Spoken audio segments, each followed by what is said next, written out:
تے بہن دے ایمان نے جڑا جذبہ وکھایا حضرت عمر فاروق دی بہن دا جڑا ایمان ہے انہیں انج کر کے جذبہ وکھایا تے فرماندیاں نے او عمر فاروق او عمر بن خطاب سن لے اگر تو خطاب دا بیٹا ہے تے میں بھی خطاب دی بیٹیاں تو آج زور اللہ لے نبی پاک علیہ السلام دا کلمہ میرے کلو چھوڑونے تے میں ثابت کر دیواں گی میں بھی خطاب دی بیٹیاں ظلم کرنا تیرا کام ہے ظلم دی اتے صبر کرنا میرا کام ہے سبحان اللہ سبحان اللہ حضرت عمر فاروق فرماندے نے میری اے او بہن سی جدوں کر دی اندر داخل ہوندہ سامتے کر دی اندر چھپ جایا کر دی سی ایک کیڑی بات ہے جن نے میرے سامنے کڑا کرن تے مجبور کر دیتا ہے حضرت عمر فاروق فرماندے نے او میری بہن منو بھی دسونا اے جس چیز دیاں تسی تلاوتاں کر رہیاں سی منو بھی دکھاؤ نا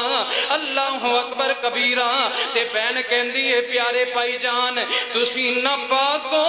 رب دا قرآن پاکے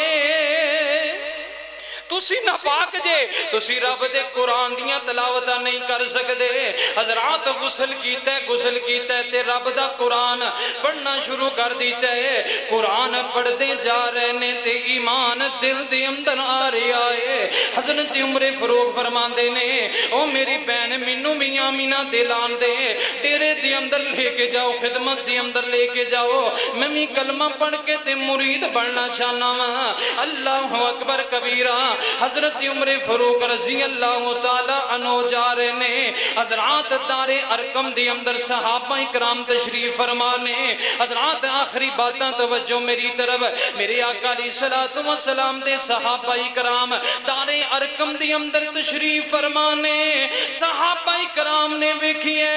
دروازے دیاں انج کر کے جڑیاں دروازے دے سوراخ نے انہاں دے اندروں ویکھیا عمر بن خطاب آ رہے نے حضرات صحابہ اکرام ڈر گئے صحابہ اکرام دے اندر درد لہر شروع ہو گئی اللہ اکبر کبیرہ ویکھیاں جے جلی جمان کھڑا ہو گیا ہے حضرت امیر حمزہ کھڑے ہو گئے نبی پاک علیہ السلام دے چاچا کھڑے ہو گئے حضرت امیر حمزہ فرماندے نے صحابہ